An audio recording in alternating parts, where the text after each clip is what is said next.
Dr. Gallardo po, cardiologist. So far po, okay na po ang anak nyo. We're still nebulizing her. Pero sa ngayon po, mas naging maayos po ang paghinga niya. Salamat po, Dok. Diba, Mare? Pare, sabi ko sa inyo malakas yung inaanak ko na yun Malayo sa bituka, diba? Pero hindi pa po completely out of danger ang pasyente. Mr. Cruz, Mrs. Bakit po? May sintomas po na heart murmur ang pasyente. Kakaibang tibok ng puso niya. Based po doon sa ECG at X-ray, our initial impression, meron pong ventricular septal defect. Ibig po sabihin nun may butas po ang puso ng pasyente.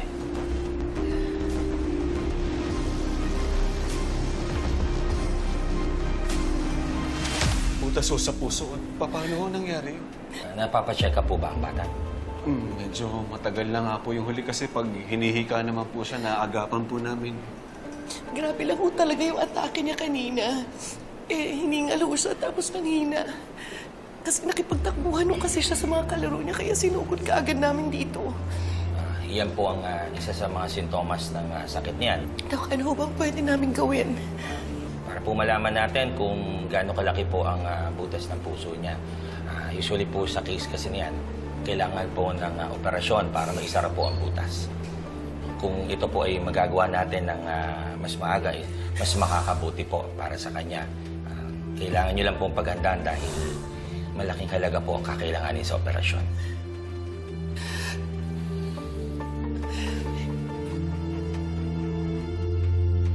Saan tayo kukuha ng 300,000, Manuel? Sa mga gamot pa lang ni Andrea. Kakapusin na tayo Paano yung pang-araw-araw na gastos natin? Yung sa bahay, yung pagkain, yung tubig, yung kuryente, yung bayad natin sa bahay. Tapos, nagpapagatas pa tayo sa baby. Paano yung mga gamit ni Jeffrey sa school?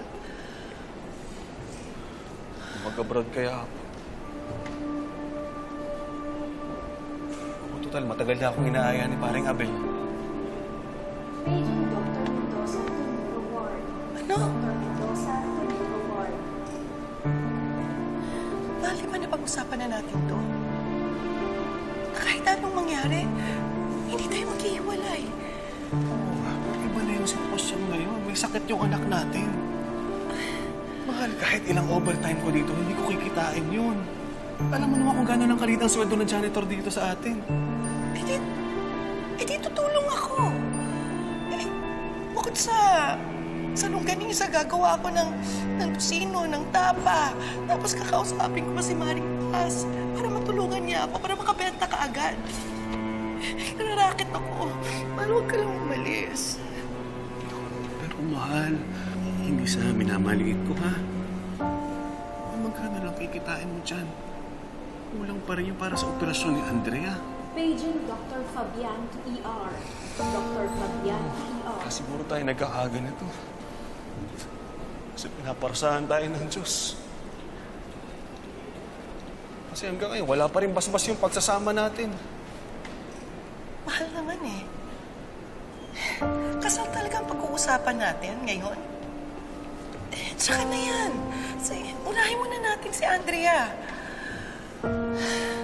Paging Dr. Dacuda to Jeria Ward. Dr. Dacuda to Jeria Ward. Ano kaya kung umutang tayo? Kanino? Saan? Tsaka, paano natin babayaran yun? Yung araw-araw nga nagastos natin, kinukulang tayo. Paano kung may utang tayong babayaran?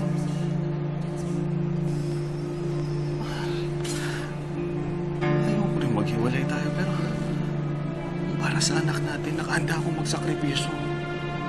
Handa rin naman ako magsakripisyo Alam mo yan. Kaya nga, pumayag ka na. Tama-tama, babalik na ng Saudi si Paring Abel. Baka pwede na ako makasabay. Mahal, sabi ni Paring, triple daw ang kikitain to. Mas mabilis tayo makakaipon para sa anak natin.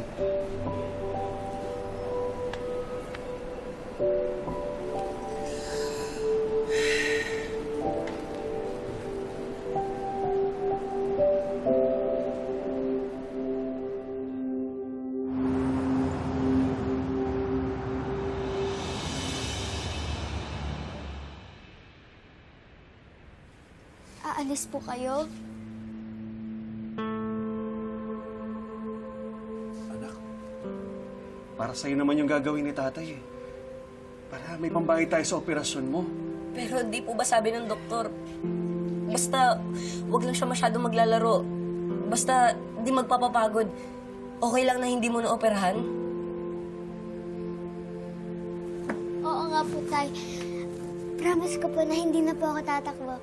Promise ko din po na hindi na po ako hihingalin. Para po hindi na po ako operahan. Para po hindi na po kayo umalis. Ako naman po, hindi na po ako magpapabili ng bagong shoes. Ipaayos na lang po natin to. Ipunin po natin yung pera para kay Andrea. Anak, sandali lang naman yung kontrata ko doon. 2 taon lang yun, mabilis lang yun. Pag nakaipon ako, uuwi ako agad. Ha? Narinig niyo yung sinasabi ng tatay niyo, ha? Isipin niyo na lang na ooperahan si Andrea. Gagaling ka na, anak. At makakapaglaro ka na uli. Pag nangyari yon, hindi na kailangan umalis pa ang tatay niyo. Oo, dito na lang ako. Hindi na tayo magkakahiwalay, ha? Pangako yan.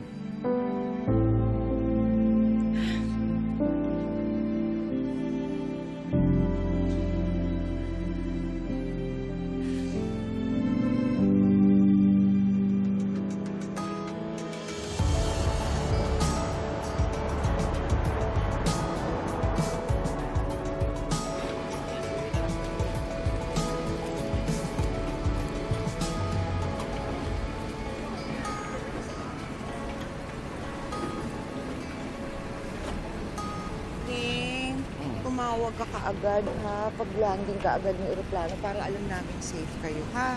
Oo naman. Basta mag-iingat din kayo dito, ha? Ingat kayo dito, ha? Paborito mo. Mukhang matatagalan ulit bago kita may pangluto. Pa yan, di pa nga ako maalis. Nagpapamiss ka na kaagad. Eh, paano nga kung mamiss mo kami? Ako.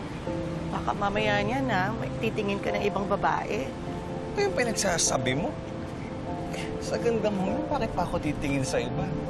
Oh, tsaka, mahal. Ikaw lang babae sa buhay ko. Alam mo naman yan.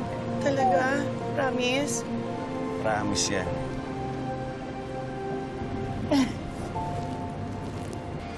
Ikaw po yan, tatay. Ako rin po. Si nanay po. Hawak-hawak niya po si Colleen. At saka po si Kuya Jeffrey. Tignan niyo lang po yan pag namimiss niyo po kami. Salamat, anak, ha? Papakabait ka, ha? Palagi mong dadalhin tong inhaler. Pag hinihiga ka, magpapahinga ka, ha? Para hindi lumala yung sakit mo sa puso, ha?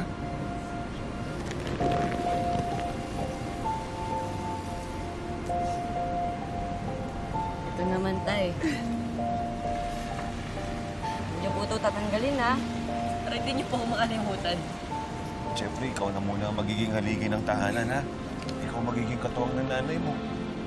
Tsaka ng mga kapatid mo. Alagahan mo silang mabuti, naiintindihan mo? Ha? Opo, tay. Tsaka huwag niyong bibigyan ng sakit ng ulo yung nanay niyo. Ha? Huwag kayong mag-aaway, ha? Opo, tay. Pare, kailangan natin umalis. Sige, halika na. Isa. Pare, pare na. Uy, Mars, ano ba yan? Baka maiwan yan!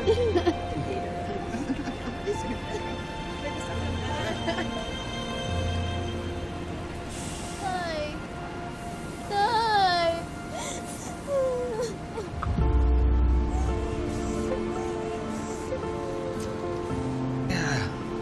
Ikaw na, huwag ka nang umiyak. Ha? Yung makakasama pa sa'yo yan. Tama na, tama na. Tama na. Ha? Pangako, babalik naman si tatay kagabi.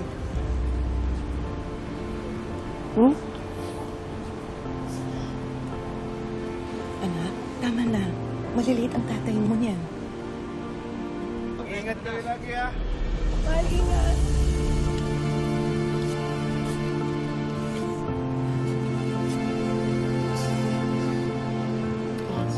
Mamaya, busin ko muna ito. Dessert yun.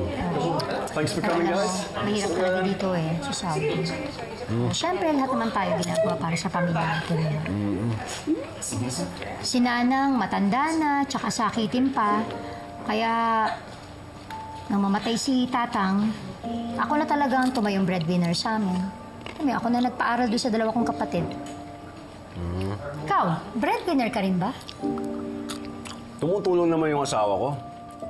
Swerte ko nga kay Pelma eh. Sipag. Maaga pa lang, gising na yon. Tapos pupunta na yun ng palengke, bibili na yun ng mga kailangan niya para sa langgunisa. Tapos kung saan nabutin, ibibenta niya na yun. Pag uwi naman, kami naman ng mga bata yung asikasuhin niya. Kaya nga, nagsisikap ako dito eh. Para pag uwi ko naman, may ipon ako kahit pa paano. Para hindi na magtrabaho yung asawa ko. Namimiss ko tuloy si Pelma. Mahal na mahal mo siya, no? Oo naman. Di ba gano'n naman talaga pag mahal mo isang tao, ibibigay mo lahat? Tsaka, seryoso ka sa relasyon nyo. Wala ka bang kapatid? Wala. Anak, meron. Tignan mo. Ito sila, oh. Wow. Yan yung panganay ko. Jeffrey, mahilig sa basketball yan. Galing. Siyempre, ako nagturo, eh. Ito naman si Andrea. Ayan, sipag mag-aaral yan. Yeah, tsaka mahilig siya mag-drawing. Ganyan. Ito, si Colleen. Ayan, baby pa yan. Cute! Sino ka mukha? Parang halo. Pero maganda naman kasi yung lahi mo. Hey, music song, guys. We gotta get Stance! Diyan tayo sa kanila. Hindi ako marunong sumayaw eh. Ano ka ba? Sige Madali na. lang yan. Kayo na lang, manonood na lang ako. Sandali lang, tinan mo, oh. Sabayan mo na si Abel. Tinan mo si Abel. Abel, oh, tinuturo mo nga itong kaibigan mo. Ganyan lang. Ano? Sige na. Yan. Pitik mo lang. Tik-pitik lang, ha? Tama. We gotta get guys. Oh. Ganun ba? Pakita mo na. Ang galing mo kaya yung mga pagano kunyari ka pa, hindi ka pa. Hindi nga, tigas kaya ng katawan ko. Kung ganun ka nga lang, sabi ko sa'yo, ayos na nga yun. Pero alam mo, dapat, ay, Mars, dito rin. Naku, ayan, ubuso na tayo. Ayan, I think Sige na, susa na lang. Hindi na ako umiinom eh. Ano ka ba? Konti lang. Ayan, konti. Some more, please. Some more, yes. Okay, kita mo naman. Hindi na, tama. That's fine. Enough. Konti lang. Cheers! Promise, tikman mo yan. Cheers! Sige na. Iinom na ako eh. Ako nga eh. Hindi na naman ako umiinom, no? Sige na.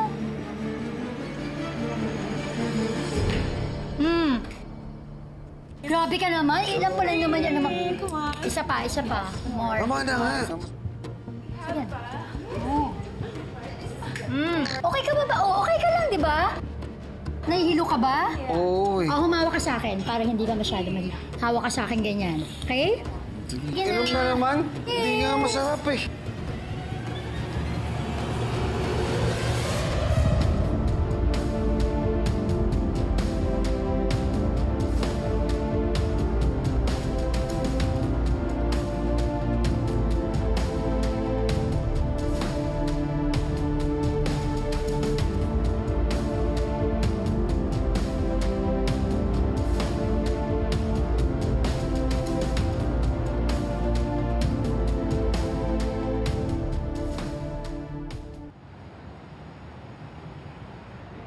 Gusto ko pagbalik ko dyan, magaling ka na.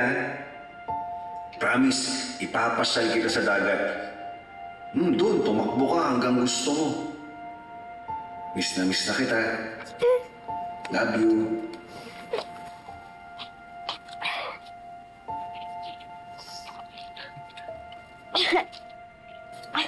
Anak? Oh, anak. Bakit hindi ka pa natutulog?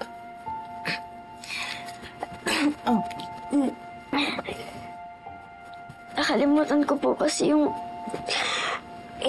inhaler ko sa labas. Yung inhaler. O, sandali.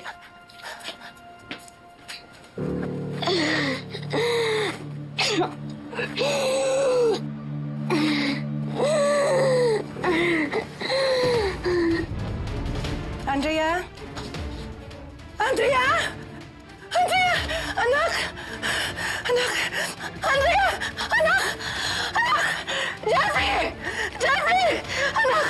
Andrea? Andrea! Anak, gising ka! Andrea! Mga kapitbahay! Kapitbahay! Tulungan niyo kami!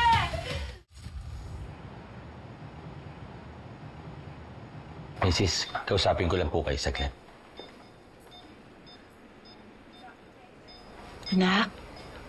Anak, kakausapin lang ako ng doktor mo, ha?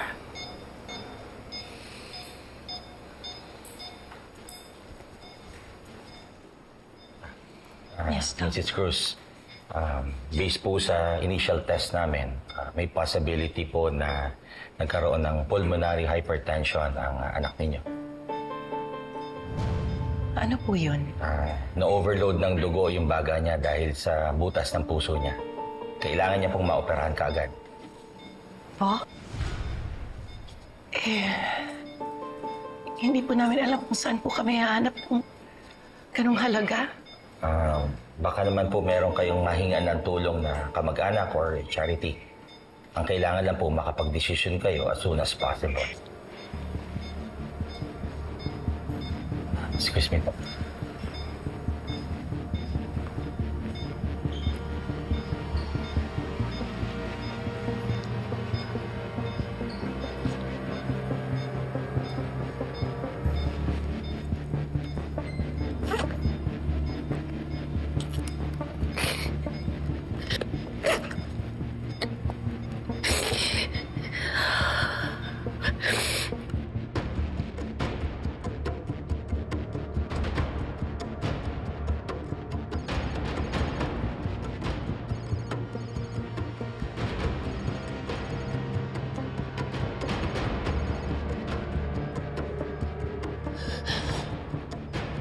Manuel,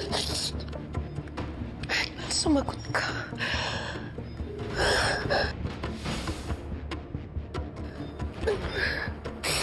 Manuel, ba't hindi ka sumasagot?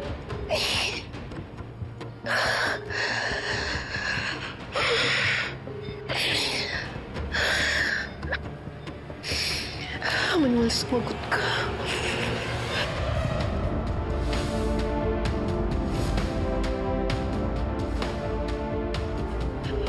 Manuel, sumagot ka. Manuel, sumagot ka.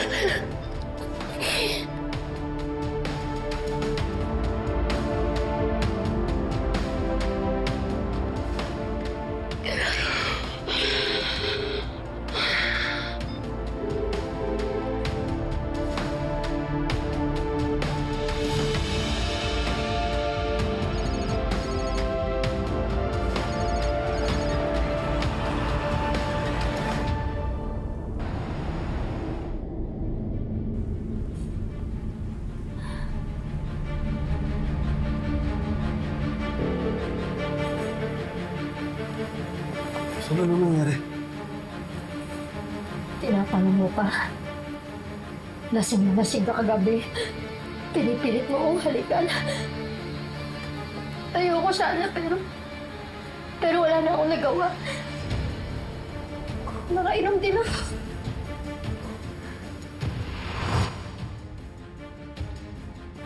Ayan, I think you have to pour some more. Ano ka ba? Konti lang.